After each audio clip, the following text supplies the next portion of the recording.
परम सत्कारयोग गुरु रूप गुरु प्यारी गुरु खालसा साध संगत जी।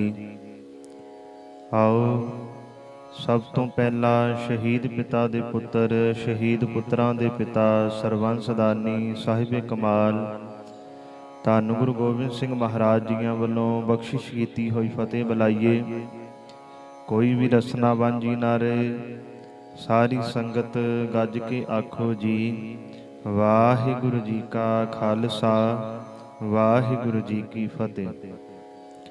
सतगुरु जियां ने अपार रहमत कीती है, अपार बख्शिश कीती है, जो कि कलयुग के भयानक समय अंदर महाराज जियां ने सानू सतसंग दीयां वडमुलियां घड़ियां बख्शिश कीतियां हन। सो जिवें कि आप जी नू पता ही है, धन गुरु ग्रंथ साहिब महाराज जियां दी किरपा नाल धन गुरु ग्रंथ साहिब महाराज जियां दी अपार रहमत दा सदका शहीदां दे सरताज शांति दे पुंज सतगुरु पंजवें गुरु नानक धन धन साहिब श्री गुरु अर्जन देव महाराज जियां वल्लों उचारण कीती हुई बाणी श्री सुखमनी साहिब जियां दी आपां लड़ीवार कथा विचार करदे आ रहे हां। कल आप जियां ने 12वीं अष्टपदी तक बाणी दी कथा सरवण कीती है। आओ अज 13वीं अष्टपदी दी विचार आरंभ होण लगी है। महाराज ने सानू इस अष्टपदी अंदर की उपदेश बख्शिया है, महाराज सानू की समझा रहे ने, आओ सरवण करिए।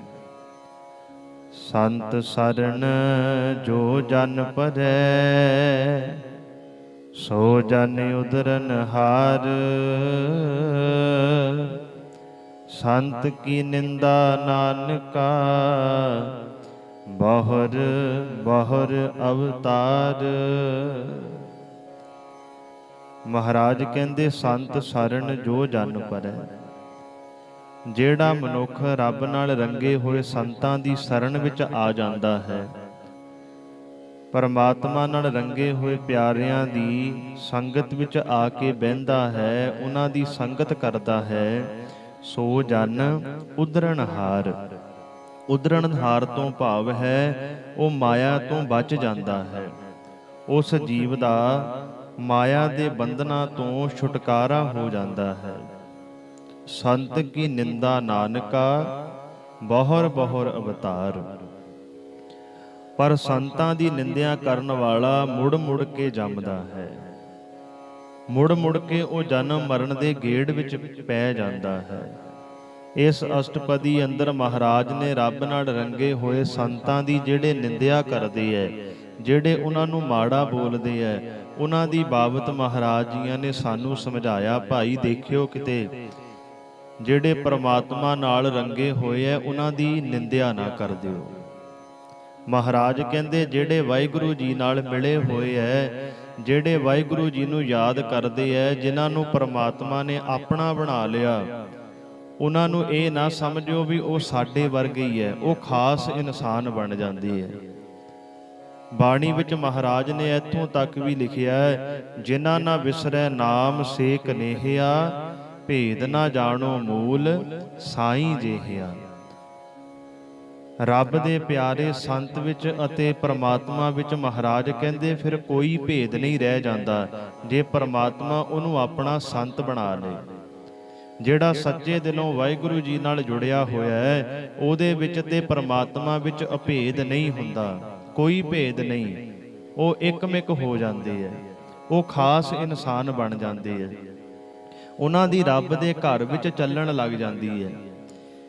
जिवें दुनियावी तौर ते आपां देख लीए, कोई आम इंसान होवे, बड़ा महातल जिहा इंसान होवे, जे ओदी किसे वधिया लीडर उच्चे लीडर नाल वाकवी पै जाए, किसे उच्चे इंसान दे नाल ओदी मित्रता बन जाए, नेड़ता बन जाए, हौली हौली वो भी वड्डा बन जांदा, दुनिया विच ओदा सत्कार वध जांदा, क्योंकि उहदी वड्डे बंदे नाल वाकवी पै गई, मित्रता बन गई। इसे तरह जिहड़ा सब तो वड्डा है वो अकाल पुरख वाहिगुरू जी, जिहदी उहदे नाल मित्रता पै गई, ਜਿਹਦੀ ਵਾਹਿਗੁਰੂ ਜੀ ਨਾਲ ਪਿਆਰ ਪੈ ਗਿਆ ਉਹ ਵੀ ਇੱਕ ਦਿਨ ਵੱਡਾ ਬਣ ਜਾਂਦਾ ਹੈ।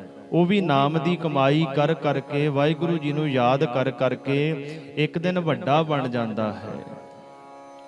ਜਿੱਦਾਂ ਦੁਨਿਆਵੀ ਪੁਰਸ਼ ਆਮ ਇਨਸਾਨ ਤੋਂ ਫਿਰ ਖਾਸ ਬਣ ਜਾਂਦਾ, ਦੁਨੀਆ ਉਹਦਾ ਸਤਿਕਾਰ ਕਰਨ ਲੱਗ ਜਾਂਦੀ ਹੈ ਵੀ ਇਹਦੀ ਵੱਡਿਆਂ ਨਾਲ ਵਾਕਵੀ ਹੈ, ਇਹਦੀ ਮੁੱਖ ਮੰਤਰੀ ਨਾਲ ਉੱਠਣੀ ਬੈਠਣੀ ਹੈ, ਲੋਕ ਉਹਦਾ ਸਤਿਕਾਰ ਕਰਦੇ ਆ, ਵੀ ਕਿਤੇ ਕੋਈ ਕੰਮ ਹੀ ਪੈ ਜਾਂਦਾ ਇਹਨੂੰ ਕਹਿ ਦਾਂਗੇ।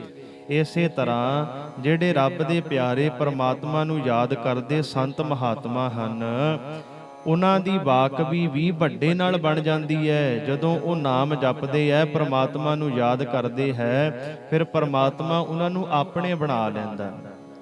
ਜਿਨ੍ਹਾਂ ਨੂੰ ਉਹ ਆਪਣੇ ਬਣਾ ਲੈਂਦਾ ਉਹ ਵੀ ਵੱਡੇ ਬਣ ਜਾਂਦੇ ਹੈ। ਹਾਂ, ਇਹ ਗੱਲ ਜ਼ਰੂਰ ਹੈ, ਲੋਕ ਨਿੰਦਿਆ ਕਰਦੇ ਹੈ ਸੰਤ ਪਹਿਰਾਵੇ ਵਿੱਚ ਬਹੁਤ ਅੱਜ ਭੇਖੀ ਹੋ ਗਏ ਹੈ। ਇਹ ਗੱਲ ਮੰਨਣ ਯੋਗ ਹੈ ਬਈ ਸੰਤਾਂ ਵਿੱਚ ਭੇਖੀ ਬਹੁਤ ਹੈ। ਹੈਣ ਵਿਰਲੇ ਨਾਹੇ ਘਣੇ, ਮਹਾਰਾਜ ਕਹਿੰਦੇ ਸੰਤ ਤਾਂ ਬਹੁਤ ਵਿਰਲੇ ਹੀ ਹੈ। ਰੱਬ ਨਾਲ ਜੁੜੇ ਹੋਏ, ਸੱਚੇ ਦਿਲੋਂ ਜੁੜੇ ਹੋਏ ਵਿਰਲੇ ਹੀ ਹਨ। ਇਹ ਪਹਿਰਾਵੇ ਵਿੱਚ ਭੇਖੀ ਜ਼ਰੂਰ ਹਨ, ਪਰ ਤੁਸੀਂ ਭੇਖੀਆਂ ਦੇ ਨਾਲ ਅਸਲ ਦੀ ਨਿੰਦਿਆ ਨਹੀਂ ਕਰ ਸਕਦੇ। ਇਹ ਨਹੀਂ ਕਹਿ ਸਕਦੇ ਵੀ ਸੰਤ ਨਹੀਂ ਹੁੰਦੇ। ਕਈ ਕਹਿ ਦਿੰਦੇ ਆ ਜੀ ਸੰਤ ਵੀ ਗੁਰੂ ਹੀ ਹੈ, ਗੁਰੂ ਨੂੰ ਹੀ ਸੰਤ ਕਿਹਾ, ਪਰ ਬਾਣੀ ਵਿੱਚ ਮਹਾਰਾਜ ਕਹਿੰਦੇ ਗੁਰ ਸਾਗਰ ਰਤਨੀ ਭਰਪੂਰੇ, ਗੁਰੂ ਰਤਨਾ ਨਾਲ ਭਰਿਆ ਹੋਇਆ ਸਾਗਰ ਹੈ। ਅੰਮ੍ਰਿਤ ਸੰਤ ਚੁਗੈ ਨਹੀਂ ਦੂਰੇ। ਜਿਹੜੇ ਰੱਬ ਨਾਲ ਜੁੜੇ ਹੋਏ ਸੰਤ ਹਨ ਉਹ ਗੁਰੂ ਸਾਗਰ ਵਿੱਚੋਂ ਰਤਨ ਮੋਤੀ ਚੁਗਦੇ ਹਨ। ਇੱਥੇ ਸਪਸ਼ਟ ਹੁੰਦਾ ਹੈ ਗੁਰੂ ਅਲੱਗ ਹੈ ਤੇ ਸੰਤ ਅਲੱਗ ਹੈ। ਗੁਰੂ ਤਾਂ ਸੰਤ ਬਣਾਉਂਦਾ ਹੈ, ਅਸੀਂ ਗੁਰੂ ਨੂੰ ਸੰਤ ਨਹੀਂ ਕਹਿ ਸਕਦੇ। ਅਸੀਂ ਗੁਰੂ ਨੂੰ ਇੱਕ ਛੋਟੇ ਜਿਹੇ ਘੜੇ ਵਿੱਚ ਨਹੀਂ ਪਾ ਸਕਦੇ, ਅਸੀਂ ਕੁੱਜੇ ਵਿੱਚ ਸਮੁੰਦਰ ਨੂੰ ਬੰਦ ਨਹੀਂ ਕਰ ਸਕਦੇ। ਸੰਤ ਅਲੱਗ ਹੈ ਤੇ ਗੁਰੂ ਅਲੱਗ ਹੈ। ਤੇ ਇਹ ਵੀ ਗੱਲ ਹੈ, ਅਸਲ ਦੇ ਨਾਲ ਨਕਲ ਬਹੁਤ ਹੁੰਦੀ ਹੈ। ਅਸਲੀ ਚੀਜ਼ ਬਹੁਤ ਘੱਟ ਹੁੰਦੀ ਹੈ ਤੇ ਨਕਲੀ ਚੀਜ਼ ਵੱਧ ਹੁੰਦੀ ਹੈ। ਮਹਾਰਾਜ ਕਹਿੰਦੇ ਸੰਤ ਸਰਨ ਜੋ ਜਨ ਭਰੇ, ਜਿਹੜੇ ਰੱਬ ਨਾਲ ਜੁੜੇ ਹੋਏ ਸੰਤਾਂ ਦੀ ਸੰਗਤ ਵਿੱਚ ਆ ਜਾਂਦੇ ਹਨ, ਉਹਨਾਂ ਦੇ ਨਾਲ ਜੁੜ ਜਾਂਦੇ ਹਨ, ਉਹਨਾਂ ਦੀ ਸੰਗਤ ਕਰਦੇ ਹਨ, ਸੋ ਜਨ ਉਧਰਨਹਾਰ, ਉਹਨਾਂ ਦਾ ਸੰਸਾਰ ਤੋਂ ਪਾਰ ਉਤਾਰਾ ਹੋ ਜਾਂਦਾ ਹੈ। ਉਹ ਮਾਇਆ ਦੇ ਮੋਹ ਤੋਂ ਬਚ ਜਾਂਦੇ ਹਨ, ਮਾਇਆ ਉਹਨਾਂ ਨੂੰ ਛਲ ਨਹੀਂ ਸਕਦੀ। ਸੰਤ ਕੀ ਨਿੰਦਾ ਨਾਨਕਾ ਬਹੁਰ ਬਹੁਰ ਅਵਤਾਰ। ਪਰ ਜਿਹੜਾ ਸੰਤਾਂ ਦੀ ਨਿੰਦਿਆ ਕਰੇਗਾ, ਜਿਹੜਾ ਵਾਹਿਗੁਰੂ ਨਾਲ ਰੰਗੇ ਹੋਏ ਸੰਤ ਮਹਾਤਮਾ ਨੂੰ ਮਾੜਾ ਬੋਲੇਗਾ, ਉਹ ਤਾਂ ਫਿਰ ਜੰਮਣ ਮਰਨ ਦੇ ਗੇੜ ਵਿੱਚ ਪੈ ਜਾਂਦਾ। ਧੰਨ ਗੁਰੂ ਗ੍ਰੰਥ ਸਾਹਿਬ ਮਹਾਰਾਜ ਦੀ ਬਾਣੀ ਨੇ ਤਾਂ ਇੱਥੋਂ ਤੱਕ ਵੀ ਆਖਿਆ, ਨਿੰਦਾ ਭਲੀ ਕਿਸੇ ਕੀ ਨਾਹੀ, ਮਨਮੁਖ ਮੁਗਧ ਕਰਨ। ਐ ਮੇਰਿਆ ਮਨਾ, ਨਿੰਦਾ ਕਿਸੇ ਆਮ ਇਨਸਾਨ ਦੀ ਵੀ ਨਾ ਕਰ ਦੇਈਂ। ਬਾਣੀ ਨੇ ਆਖਿਆ ਜਿਹੜਾ ਕਿਸੇ ਦੀ ਨਿੰਦਿਆ ਕਰਦਾ ਉਹ ਤਾਂ ਮੂਰਖ ਹੈ। ਉਹਨੂੰ ਮੂਰਖ ਸਮਝੋ ਜਿਹੜਾ ਆਮ ਇਨਸਾਨ ਦੀ ਵੀ ਨਿੰਦਿਆ ਕਰਦਾ।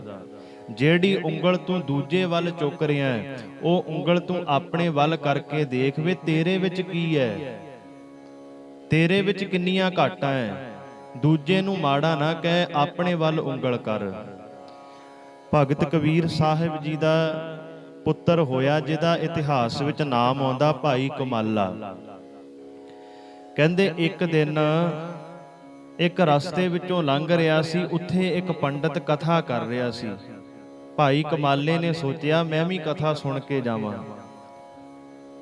ਇਹ ਸੰਗਤ ਵਿੱਚ ਜਾ ਕੇ ਬੈਠ ਗਿਆ। ਉਹ ਪੰਡਤ ਭਗਤ ਕਬੀਰ ਸਾਹਿਬ ਜੀਆਂ ਦੀ ਨਿੰਦਿਆ ਕਰਨ ਲੱਗ ਗਿਆ। ਭਗਤ ਕਬੀਰ ਸਾਹਿਬ ਜੀ ਨੂੰ ਬੜਾ ਮਾੜਾ ਚੰਗਾ ਬੋਲਣ ਲੱਗ ਗਿਆ ਵੀ ਕਬੀਰ ਸਾਹਿਬ ਤਾਂ ਬਹੁਤ ਮਾੜੇ ਆ। ਮਨ ਘੜਤ ਹੀ ਗੱਲਾਂ ਸੰਗਤ ਨੂੰ ਕਹਿਣ ਲੱਗ ਗਿਆ। ਭਾਈ ਕਮਾਲੇ ਨੇ ਘਰ ਆ ਕੇ ਆਪਣੇ ਪਿਤਾ ਜੀ ਨੂੰ, ਭਗਤ ਕਬੀਰ ਸਾਹਿਬ ਜੀ ਨੂੰ ਦੱਸਿਆ, ਪਿਤਾ ਜੀ ਉਹ ਫਲਾਨਾ ਪੰਡਤ ਤੁਹਾਡੀ ਬੜੀ ਨਿੰਦਿਆ ਕਰਦਾ ਸੀ, ਉਹ ਤਾਂ ਤੁਹਾਨੂੰ ਬਹੁਤ ਮਾੜਾ ਚੰਗਾ ਬੋਲਦਾ ਸੀ, ਮਨ ਘੜਤ ਹੀ ਗੱਲਾਂ ਕਰਦਾ ਸੀ।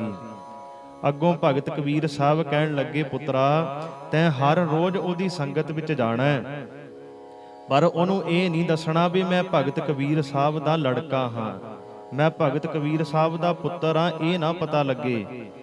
ਤੇ ਨਾਲ ਜਦੋਂ ਇੱਥੋਂ ਘਰੋਂ ਜਾਣਾ ਉਹਦੇ ਵਾਸਤੇ ਪ੍ਰਸ਼ਾਦਾ ਵੀ ਲੈ ਕੇ ਜਾਣਾ ਤੇ ਉਹਦੇ ਵਾਸਤੇ ਕੱਪੜੇ ਵੀ ਲੈ ਕੇ ਜਾਣੇ ਆ।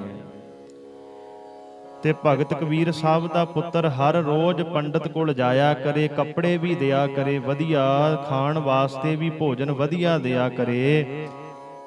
ਤੇ ਪੰਡਤ ਭਗਤ ਕਬੀਰ ਸਾਹਿਬ ਦੀ ਹਰ ਰੋਜ਼ ਨਿੰਦਿਆ ਕਰੇ। ਤੇ ਭਗਤ ਕਬੀਰ ਸਾਹਿਬ ਦਾ ਪੁੱਤਰ ਹਰ ਰੋਜ਼ ਉਹਨੂੰ ਖਾਣ ਵਾਸਤੇ, ਭਗਤ ਕਬੀਰ ਸਾਹਿਬ ਬਾਅਦ ਵਿੱਚ ਛਕਦੇ ਐ, ਪਹਿਲਾਂ ਕਹਿੰਦੇ ਜਾ ਪੁੱਤਰਾ ਜਾ ਕੇ ਪੰਡਤ ਨੂੰ ਪ੍ਰਸ਼ਾਦਾ ਦੇ ਕੇ ਆ।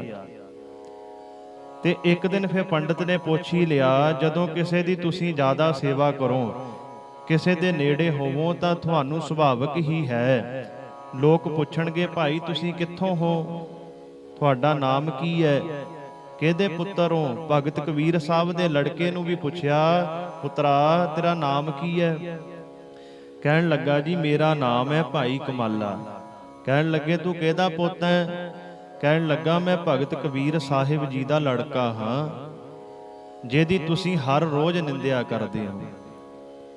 ਤੇ ਪੰਡਤ ਕਹਿਣ ਲੱਗਾ ਵੀ ਅੱਜ ਤੋਂ ਮੈਂ ਹੁਣ ਨਿੰਦਿਆ ਨਹੀਂ ਕਰਨੀ, ਭਗਤ ਕਬੀਰ ਸਾਹਿਬ ਮੇਰੇ ਵਾਸਤੇ ਭੋਜਨ ਦਿੰਦੇ ਐ, ਮੈਨੂੰ ਵਧੀਆ ਕੱਪੜੇ ਭੇਜਦੇ ਐ, ਮੈਂ ਉਹਨਾਂ ਦੀ ਨਿੰਦਿਆ ਕਰਦਾ।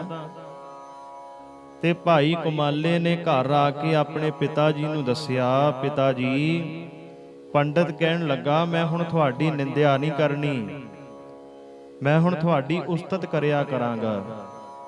ਭਗਤ ਕਬੀਰ ਸਾਹਿਬ ਕਹਿਣ ਲੱਗੇ ਜੇ ਉਹਨੇ ਅੱਜ ਤੋਂ ਸਾਡੀ ਨਿੰਦਿਆ ਨਹੀਂ ਕਰਨੀ ਭਾਈ, ਤੈਂ ਕੱਲ ਤੋਂ ਉਹਦੇ ਵਾਸਤੇ ਭੋਜਨ ਨਹੀਂ ਲੈ ਕੇ ਜਾਣਾ, ਤੈਂ ਕੱਲ ਤੋਂ ਉਹਨੂੰ ਕੋਈ ਵੀ ਵਸਤੂ ਨਹੀਂ ਦੇਣੀ। ਲੜਕਾ ਬੜਾ ਹੈਰਾਨ ਹੋਇਆ। ਤੇ ਇੱਕ ਦਿਨ ਕਹਿੰਦੇ ਪੰਡਤ ਘੁੰਮਦਾ ਘੁਮਾਉਂਦਾ ਭਾਈ ਕਮਾਲੇ ਨੂੰ ਮਿਲ ਗਿਆ। ਕਹਿਣ ਲੱਗਾ ਪੁੱਤਰਾ ਹੁਣ ਤੂੰ ਆਉਂਦਾ ਨਹੀਂ ਸੰਗਤ ਵਿੱਚ, ਨਾ ਮੇਰੇ ਵਾਸਤੇ ਭੋਜਨ ਲੈ ਕੇ ਆਉਣਾ ਹੈ, ਨਾ ਮੇਰੇ ਵਾਸਤੇ ਕੱਪੜੇ ਲੈ ਕੇ ਆਉਣਾ। ਜਦੋਂ ਮੈਂ ਤੇਰੇ ਪਿਤਾ ਦੀ ਨਿੰਦਿਆ ਕਰਦਾ ਸੀ ਉਦੋਂ ਤੂੰ ਮੇਰੇ ਵਾਸਤੇ ਭੋਜਨ ਵੀ ਟਾਈਮ ਸਿਰ ਲੈ ਕੇ ਆਉਂਦਾ ਸੀ, ਮੇਰੇ ਵਾਸਤੇ ਹੋਰ ਚੀਜ਼ਾਂ ਵੀ ਲੈ ਕੇ ਆਉਂਦਾ ਸੀ, ਪਰ ਹੁਣ ਤੂੰ ਕਿਉਂ ਨਹੀਂ ਲੈ ਕੇ ਆਉਂਦਾ? ਤੇ ਭਾਈ ਕਮਾਲਾ ਕਹਿਣ ਲੱਗਾ ਪੰਡਤ ਜੀ ਇਹਦਾ ਜਵਾਬ ਤਾਂ ਮੇਰੇ ਪਿਤਾ ਜੀ ਹੀ ਦੇ ਸਕਦੇ ਐ।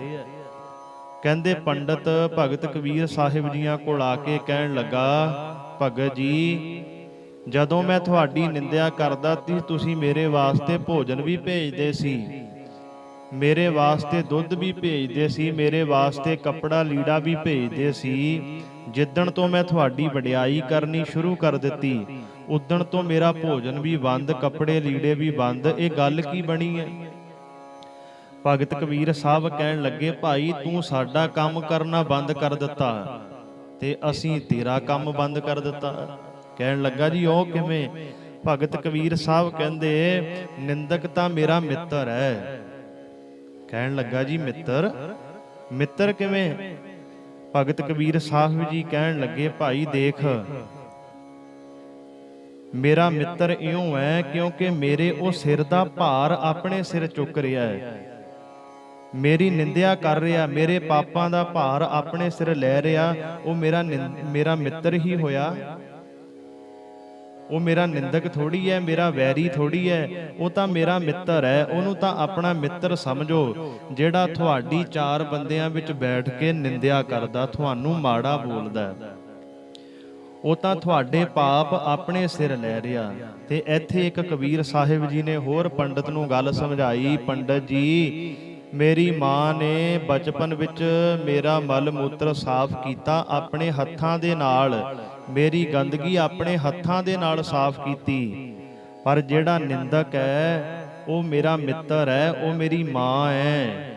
ਕਹਿਣ ਲੱਗਾ ਜੀ ਮਾਂ ਕਿਵੇਂ ਹੈ? ਕਹਿਣ ਲੱਗੇ ਮਾਂ ਬਾਪ ਨੇ ਬਚਪਨ ਵਿੱਚ ਮੇਰਾ ਹੱਥਾਂ ਦੇ ਨਾਲ ਗੰਦਗੀ ਸਾਫ਼ ਕੀਤੀ ਹੈ, ਤੇ ਜਿਹੜਾ ਨਿੰਦਕ ਹੈ ਉਹ ਆਪਣੇ ਮੂੰਹ ਦੇ ਨਾਲ ਮੇਰੀ ਗੰਦਗੀ ਸਾਫ਼ ਕਰ ਰਿਹਾ ਹੈ। ਇੰਨਾ ਭਗਤ ਕਬੀਰ ਸਾਹਿਬ ਜੀਆਂ ਨੇ ਨਿੰਦਕ ਨੂੰ ਮਾੜਾ ਆਖਿਆ ਵੀ ਨਿੰਦਕ ਆਪਣੀ ਜੇਬਾਂ ਦੇ ਨਾਲ ਰੱਬ ਦੇ ਪਿਆਰਿਆਂ ਦੀ ਗੰਦਗੀ ਸਾਫ਼ ਕਰਦਾ।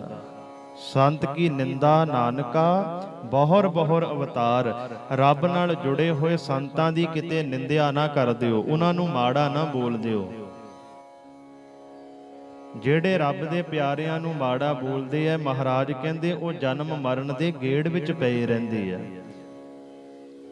ਅਸ਼ਟਪਦੀ ਸੰਤ ਕੈ ਦੂਖਨ ਆਰਜਾ ਘਟੈ, ਸੰਤ ਕੈ ਦੂਖਨ ਜਮ ਤੇ ਨਹੀਂ ਛੁਟੈ।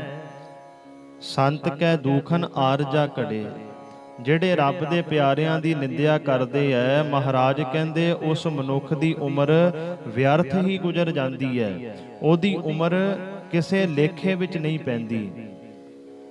ਸੰਤ ਕੈ ਦੂਖਨ ਜਮ ਤੇ ਨਹੀਂ ਛੁਟੈ, ਕਿਉਂਕਿ ਸੰਤ ਦੀ ਨਿੰਦਿਆ ਕੀਤਿਆਂ ਮਨੁੱਖ ਜਮਾਂ ਤੋਂ ਬਚ ਨਹੀਂ ਸਕਦਾ, ਉਹ ਜਮਾਂ ਦੇ ਮੂੰਹ ਪੈ ਜਾਂਦਾ ਹੈ। ਸੰਤ ਕੈ ਦੂਖਨ ਸੁਖ ਸਭ ਜਾਏ, ਸੰਤ ਕੈ ਦੂਖਨ ਨਰਕ ਮਹਿ ਪਾਏ। ਸੰਤ ਕੈ ਦੂਖਨ ਸੁਖ ਸਭ ਜਾਏ, ਸੰਤ ਦੀ ਨਿੰਦਿਆ ਕੀਤਿਆਂ ਸਾਰਾ ਹੀ ਸੁਖ ਨਾਸ ਹੋ ਜਾਂਦਾ ਹੈ।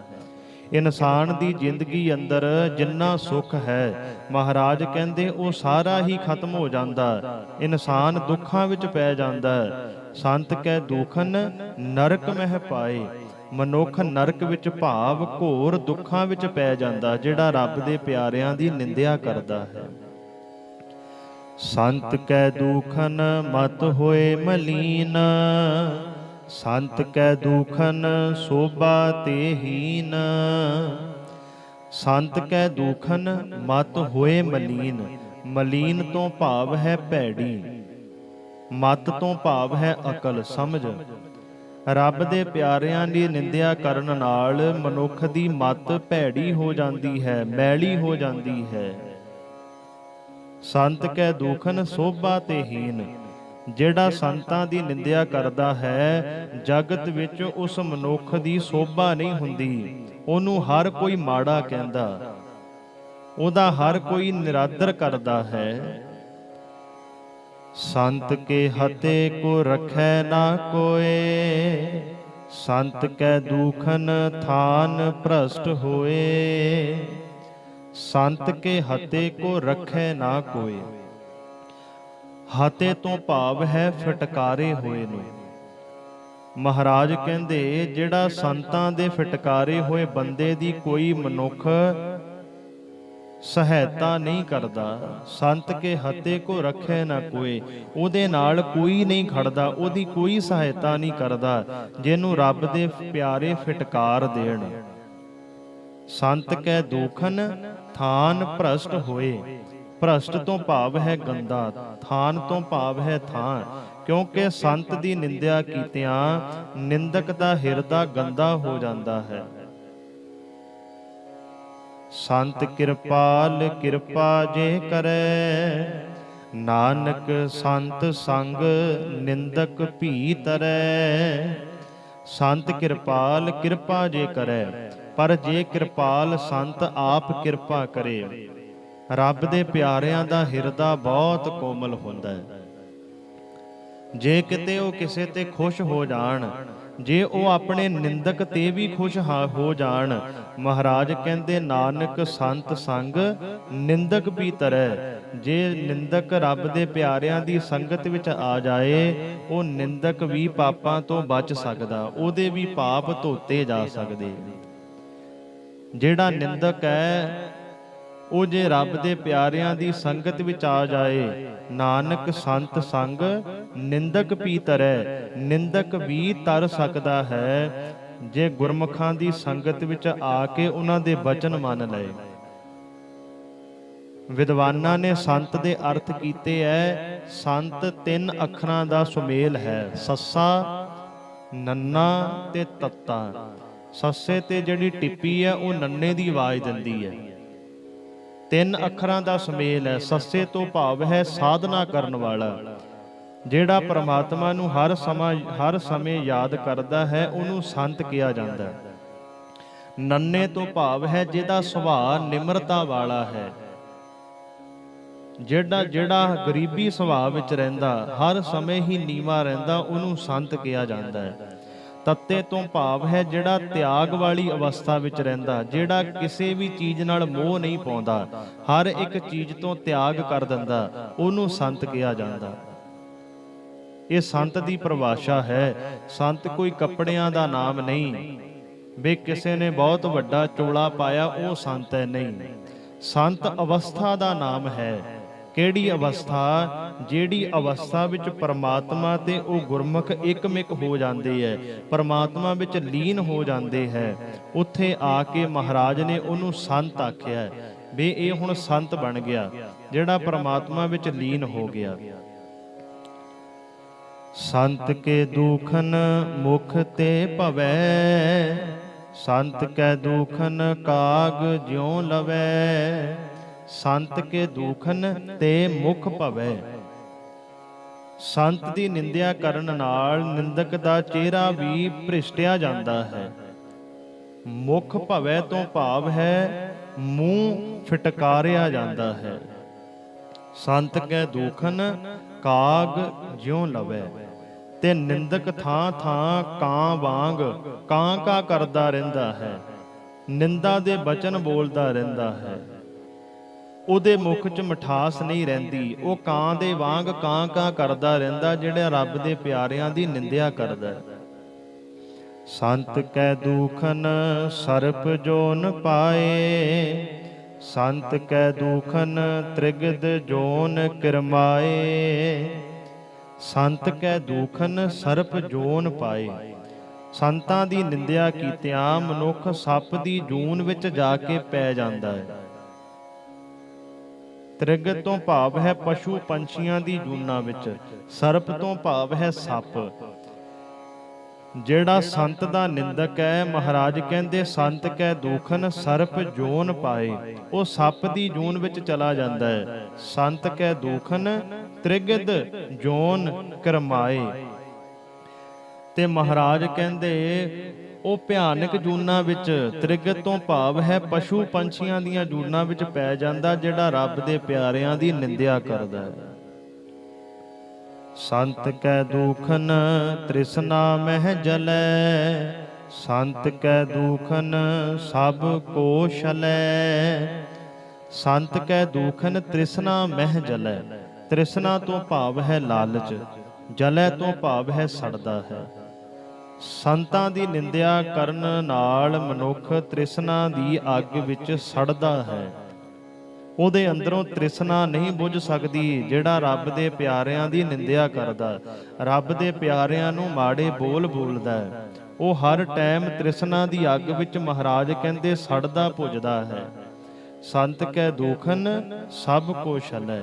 ਸੰਤਾਂ ਦੀ ਨਿੰਦਿਆ ਕਰਨ ਵਾਲਾ ਮਨੁੱਖ ਹਰ ਇੱਕ ਨੂੰ ਧੋਖਾ ਦਿੰਦਾ ਹੈ। ਜਿਹੜਾ ਰੱਬ ਦੇ ਪਿਆਰਿਆਂ ਦੀ ਨਿੰਦਿਆ ਕਰਦਾ, ਮਹਾਰਾਜ ਕਹਿੰਦੇ ਕਦੇ ਵੀ ਉਹਦੇ ਤੇ ਵਿਸ਼ਵਾਸ ਨਾ ਕਰ ਲਿਓ। ਛਲੈ ਤੋਂ ਭਾਵ ਹੈ ਧੋਖਾ ਦਿੰਦਾ। ਉਹ ਹਰ ਇੱਕ ਪ੍ਰਾਣੀ ਨੂੰ ਧੋਖਾ ਦੇ ਦਿੰਦਾ ਹੈ, ਉਹਦਾ ਕਦੇ ਵੀ ਵਿਸ਼ਵਾਸ ਨਹੀਂ ਕੀਤਾ ਜਾ ਸਕਦਾ। ਸੰਤ ਕੈ ਦੂਖਨ ਤੇਜ ਸਭ ਜਾਏ, ਸੰਤ ਕੈ ਦੂਖਨ ਨੀਚ ਨਿਚਾਏ। ਸੰਤ ਕੈ ਦੂਖਨ ਤੇਜ ਸਭ ਜਾਏ। ਗੁਰਮੁਖਾਂ ਦੀ ਰੱਬ ਨਾਲ ਰੰਗੇ ਹੋਏ ਸੰਤਾਂ ਦੀ ਨਿੰਦਿਆ ਕੀਤਿਆਂ ਮਨੁੱਖ ਦਾ ਸਾਰਾ ਤੇਜ ਪ੍ਰਤਾਪ ਨਾਸ਼ ਹੋ ਜਾਂਦਾ ਹੈ। ਉਹਨੇ ਜਿੰਨੇ ਵੀ ਜ਼ਿੰਦਗੀ ਅੰਦਰ ਪੁੰਨ ਕੀਤੇ ਹੁੰਦੇ ਐ, ਕਿਸੇ ਦੇ ਭਲਾਈ ਦਾ ਕੰਮ ਕੀਤਾ ਹੁੰਦਾ ਹੈ, ਤੇਜ ਤੋਂ ਭਾਵ ਹੈ ਤੇਜ ਪ੍ਰਤਾਪ ਉਹਦਾ ਸਾਰਾ ਨਸ਼ਟ ਹੋ ਜਾਂਦਾ। ਜਿੰਨੀ ਵੀ ਉਹਨੇ ਜ਼ਿੰਦਗੀ 'ਚ ਨਾਮ ਜਪਿਆ ਹੁੰਦਾ ਉਹ ਸਾਰਾ ਹੀ ਨਸ਼ਟ ਹੋ ਜਾਂਦਾ ਹੈ। ਸੰਤ ਕੈ ਦੂਖਨ ਨੀਚ ਨਚਾਏ। ਨੀਚ ਨਚਾਏ ਤੋਂ ਭਾਵ ਹੈ ਬਹੁਤ ਭੈੜਾ, ਨੀਚਾਂ ਤੋਂ ਵੀ ਨੀਚ।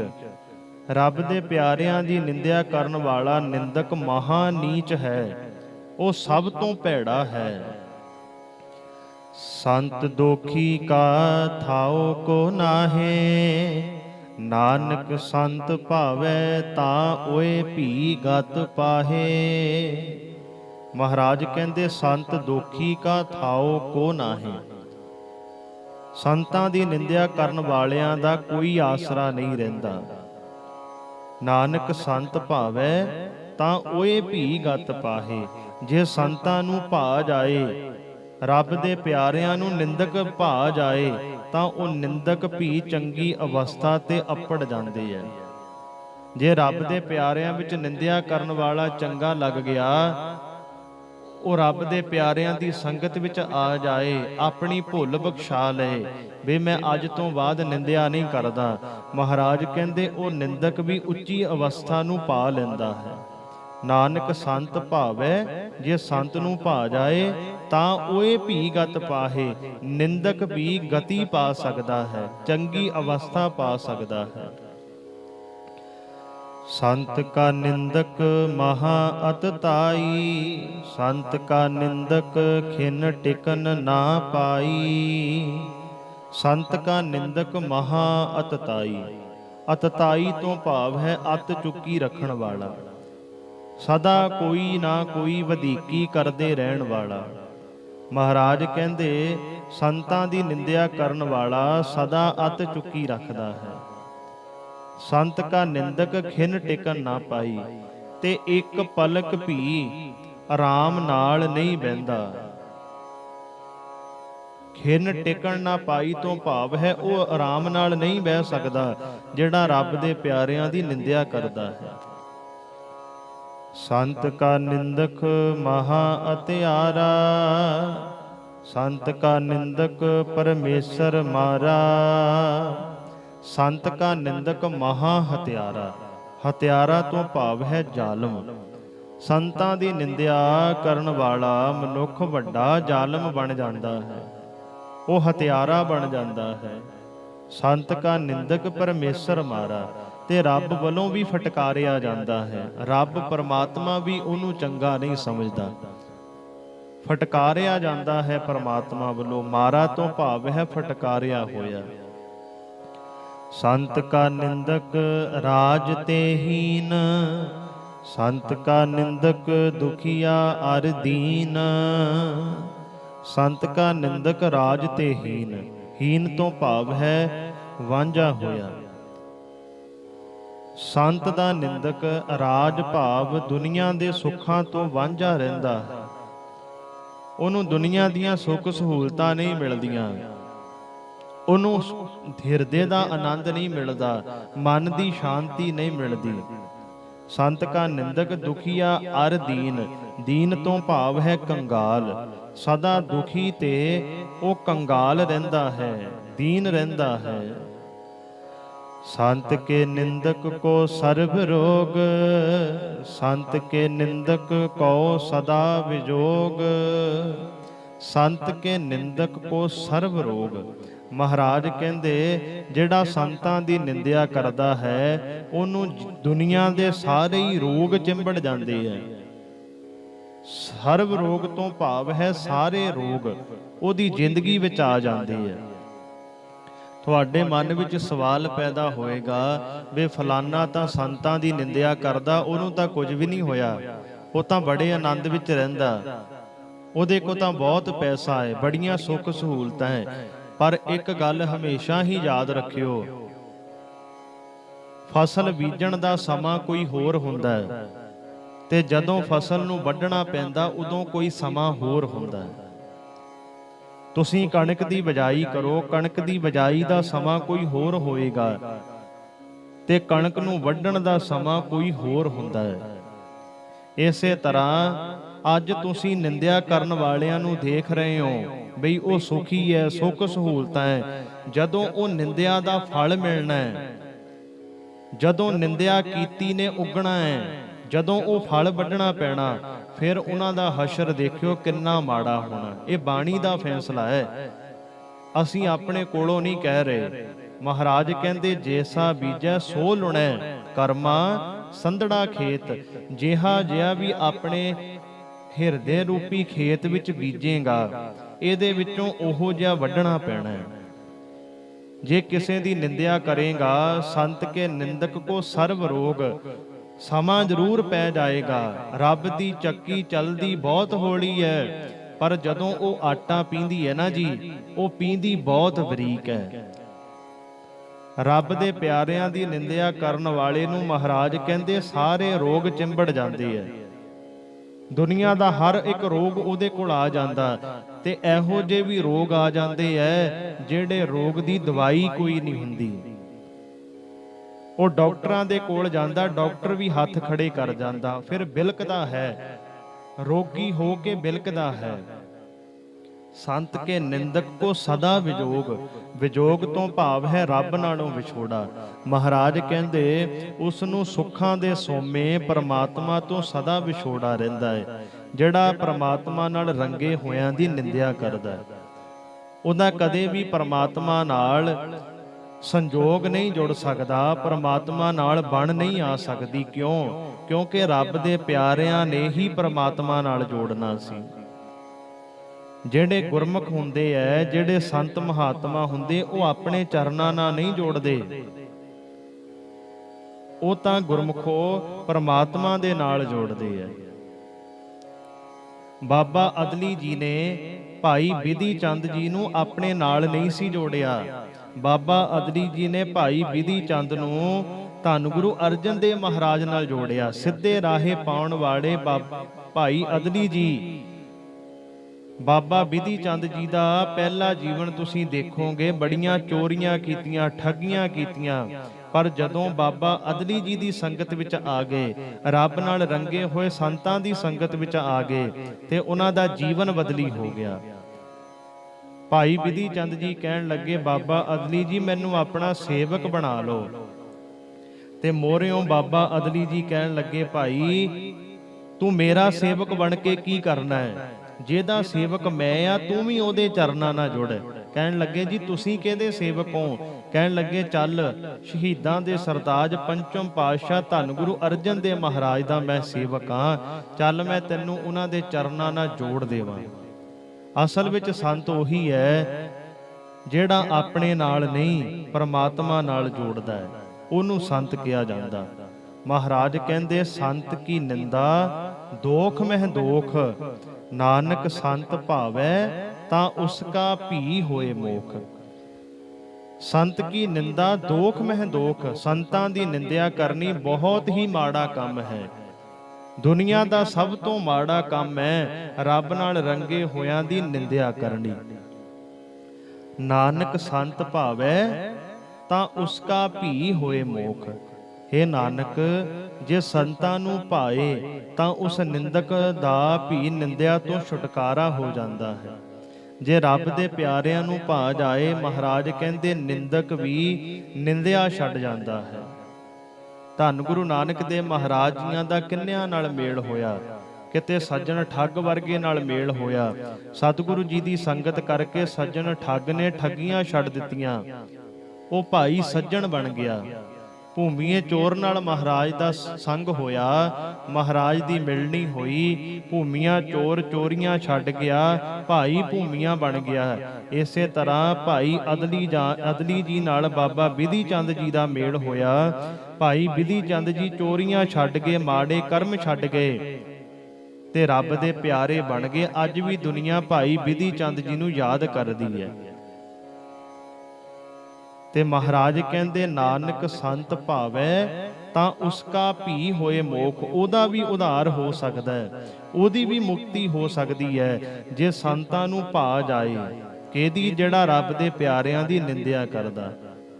ਸੋ ਗੁਰਮੁਖੋ, ਇਹ ਸਨ ਜੋ ਅੱਜ ਆਪਾਂ 13ਵੀਂ ਅਸ਼ਟਪਦੀ ਦੀ ਵਿਚਾਰ ਆਰੰਭ ਕੀਤੀ ਹੈ। ਇਸ ਅਸ਼ਟਪਦੀ ਦੇ ਆਪਾਂ 3 ਪਦਿਆਂ ਦੀ ਅੱਜ ਵਿਚਾਰ ਕੀਤੀ ਹੈ। ਰਹਿੰਦੇ ਪਦਿਆਂ ਦੀ ਆਪਾਂ ਕੱਲ ਨੂੰ ਵਿਚਾਰ ਕਰਾਂਗੇ। ਬਾਣੀ ਦੀ ਵਿਚਾਰ ਕਰਦੇ ਸਮੇਂ ਇੱਕ ਨਹੀਂ ਬੇਅੰਤ ਭੁੱਲਾਂ ਹੋ ਗਈਆਂ, ਅਣਜਾਣ ਬੱਚੇ ਸਮਝ ਕੇ ਮਾਫ ਕਰਿਓ ਜੀ। ਉਪਦੇਸ਼ ਮੇਰੇ ਸਤਿਗੁਰ ਜੀਆਂ ਦਾ ਜਾਣ ਕੇ ਆਪਣੇ ਹਿਰਦਿਆਂ ਦੇ ਅੰਦਰ ਵਸਾ ਲਿਓ। ਭੁੱਲਾਂ ਸਾਡੀ ਝੋਲੀ ਵਿੱਚ ਪਾ ਦਿਓ। ਬੁਲਾਓ ਫਤਿਹ। ਵਾਹਿਗੁਰੂ ਜੀ ਕਾ ਖਾਲਸਾ, ਵਾਹਿਗੁਰੂ ਜੀ ਕੀ ਫਤਿਹ।